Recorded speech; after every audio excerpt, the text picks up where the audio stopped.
తదుపరి రాశి తులారాశి. తులారాశి వారికి ఏ విధంగా ఉంది మేడం జూన్ మాసం? తులారాశి వాళ్ళు యాక్చువల్గా చాలా అదృష్టవంతులు అని చెప్పాలి. ఎందుకంటే మనకి గురుచూపు ఉంది, అలాగే ఈ రాశికి అధిపతి మనకి తెలుసు శుక్రుడు, ఈ నెలంతా చూపు ఉంది. సో తప్పక చాలా బాగుంటుందని చెప్పుకోవాలన్నమాట. అలాగే 11th లార్డ్ కూడా మనం చూసాము అంటే 9th మూవ్ అవుతున్నారు. So second half of this month వీళ్ళకి తప్పక చాలా బాగుంటుంది. మంచి భాగ్యం డెవలప్ అవుతుంది. అంటే భాగ్యం అంటే ఏంటి? మనం చేసే పనిలో రాబడి తెచ్చుకోవడమే భాగ్యం. అంటే ఇంక్రిమెంట్ వచ్చే ఛాన్సెస్, అలాగే ప్రమోషన్ వచ్చే సూచనలు, అలాగే కాని పక్షాన్ని వేరే జాబ్ వెతుకున్నప్పుడు మంచి జాబ్ రావడం కానీ, వాళ్ళకి తగిన ఇంక్రిమెంట్స్ కానీ, లేకపోతే తగిన రెన్యూమరేషన్ రావడం కానీ, వాళ్ళు అనుకున్నది సాధించడం కానీ, ఎస్పెషలీ ఏంటంటే మనకి రాబడి విషయంలో, డబ్బు విషయంలో అన్నమాట. అలాగే మనం చూసాము అంటే 9th ఏమో జూపిటర్ ఉన్నారు. సో తప్పక వీళ్ళకి ఏంటంటే భాగ్యం కాకుండాను బిజినెస్ పీపుల్ కూడా చాలా బాగుంటుంది. ఎస్పెషలీ దేంట్లో కమ్యూనికేషన్ రంగంలో ఉన్న వాళ్ళకి, టెలికమ్యూనికేషన్ రంగంలో ఉన్న వాళ్ళకి చాలా బ్రహ్మాండంగా ఉంటుందనే చెప్పాలి. ఎందుకంటే మెర్కురీ కూడా అదే ఇంటికి వస్తున్నారు కనుక, అంటే 6th వస్తున్నారు. సో చాలా బాగుంటుంది. అలాగే మనం చూసాము అంటే మనకి మార్స్ కూడా దిగుతున్నారు, అంటే 11th హౌస్కి వస్తున్నారు. సెకండ్ లార్డ్ 11th హౌస్ లాభం. ఈ నెలంతా వీళ్ళకి లాభ ఫలితం. అలాగే ఏంటంటే ఉన్నత వ్యక్తుల పరిచయాలు ఏర్పడతాయి అన్నమాట.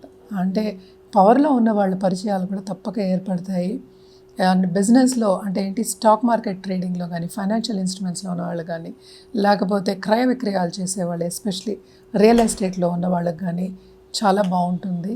అండ్ ఆల్సో వాళ్ళకి రాబడి అనేది మనకి ఎక్కువ కనిపిస్తుంది ఇప్పుడు second half of this month. Right. So ఈ నెలంతా వీళ్ళకి చాలా బాగుంది. దాంపత్య జీవితం వచ్చేప్పటికి కూడా వీళ్ళకి కొంతవరకు అనుకూల పరిస్థితి అనేది మనకి కనిపిస్తోంది.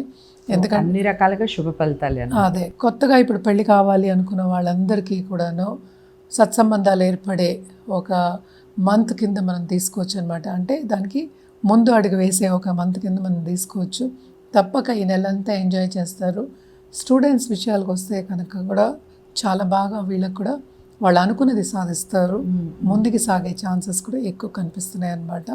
అలాగే మనం చూసామంటే 5th రాహు ఉన్నాడు. తప్పక ఆన్లైన్ బిజినెస్ చేసే వాళ్ళకి కానీ, లేకపోతే ఆన్లైన్ బిజినెస్ స్టార్ట్ చేద్దాం అనుకున్న వాళ్ళందరికీ కానీ తప్పక మంచి శుభ సూచనలు కనిపిస్తున్నాయి. అలాగే ఫారిన్ పార్ట్నర్స్ ఉన్న వాళ్ళకి కానీ, లేకపోతే అక్కడ డిస్ట్రిబ్యూషన్ చేయడం కానీ, బిజినెస్ చేయడం కానీ, స్మాల్ బిజినెస్ చేసే వాళ్ళకి కానీ చాలా బాగుంది. రాబడి అనేది వీళ్ళకి బాగుందని చెప్పుకోవాలన్నమాట.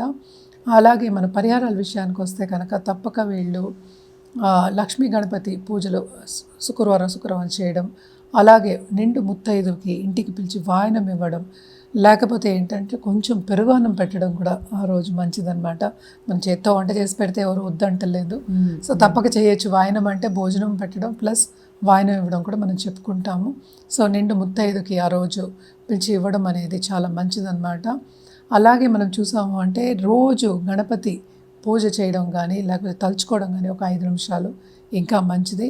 ఇవన్నీ చేసినప్పటికీ వీళ్ళకి ఇంకా బాగుంటుందన్నమాట. సో కలర్స్ విషయానికి వస్తే కనుక తప్పక జూపిటర్ చూపు ఉంది. అలాగే మార్స్, ఎప్పటికైనా మనం ఎల్లో చెప్పుకుంటాము. ఎల్లో బ్రైట్ ఎల్లో అన్నమాట, డార్క్ ఎల్లో మనం చెప్పుకోవాలి. అలాగే గోల్డ్కి వెళ్తుంది కదా, dark yellow to gold. And also white colour, pure white and half white తీసుకుంటే కూడా చాలా మంచిది. శుక్రవారం ఇది వేసుకుంటే ఇంకా బాగుంటుంది వీళ్ళకి. సో తులారాశి వారికి అసలు మాసం అంతా సూపర్గా ఉంది. మీరు చాలా బాగా ఎంజాయ్ చేస్తారన్నట్టుగా చెప్పారు. ఏదేమైనా పరిహారాలు కూడా చెప్పారు. వాటిని ఫాలో అవుతూనే జాతకాలని పరిశీలించుకోవడం మర్చిపోకండి. జాతకాలని డాక్టర్ ఆర్బి సుధా గారి దగ్గరే చూపించాలి అనుకున్న వారు ఉంటే స్క్రీన్ మీద కనబడే నెంబర్కి కాల్ చేయండి. వీడియోని లైక్ చేసి షేర్ చేయండి. ఛానల్ని సబ్స్క్రైబ్ చేసుకోవడం మర్చిపోకండి. తదుపరి రాశితో కలుద్దాం. నమస్తే.